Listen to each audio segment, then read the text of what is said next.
सर्वांना नमस्कार। आज धुलिवंदनच्या खूप खूप शुभेच्छा। गावातील ही सर्व मंडळी आज या ठिकाणी बसलेली आहे। हीच ती मंडळी गावातील सर्व कार्यक्रमामध्ये सहभागी असती, ज्यामध्ये हररीने वाटा घेते। आज धुलिवंदन 4 वाजता या ठिकाणी साजरं होणार आहे आणि धुलिवंदनामध्ये आमच्या गावातील दिगंबर आप्पा हे यांची अंत्यविधी आम्ही पारंपरिक पद्धतीने काढत असतो आणि त्या ठिकाणी सर्वजण रडून आणि ती अंत्यविधी सर्व गावामध्ये मिरवल्या जाते, दपडे लावल्या जात्या।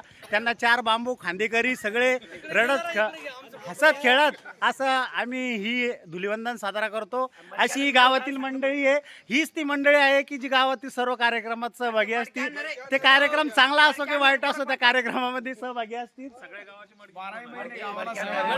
आणि हे गावात काही कोणीचाही अंत्यविधी झाला तर रेग्युलर साठी हे गोरख मामा आमचे अंत्यविधीसाठी जे लागणारं सामान आहे ते आणत असत्या।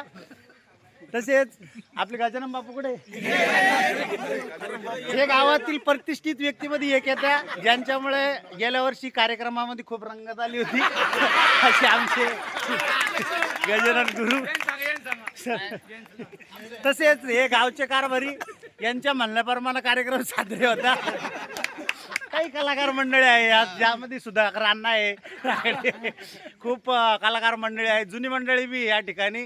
सर्वांचे धन्यवाद। आमचे मामा भागाचे मामा असे उत्कृष्ट कलाकार आहे गावातील। नमस्कार करा मामा त्यांना। नमस्कार, धन्यवाद सर्वांचं। आणि 5 दिवस आमच्या गावामध्ये या ठिकाणी पंचमी साजरी होणार आहे आणि त्या पंचमीचा सुद्धा सर्वांनी आनंद घ्यावा।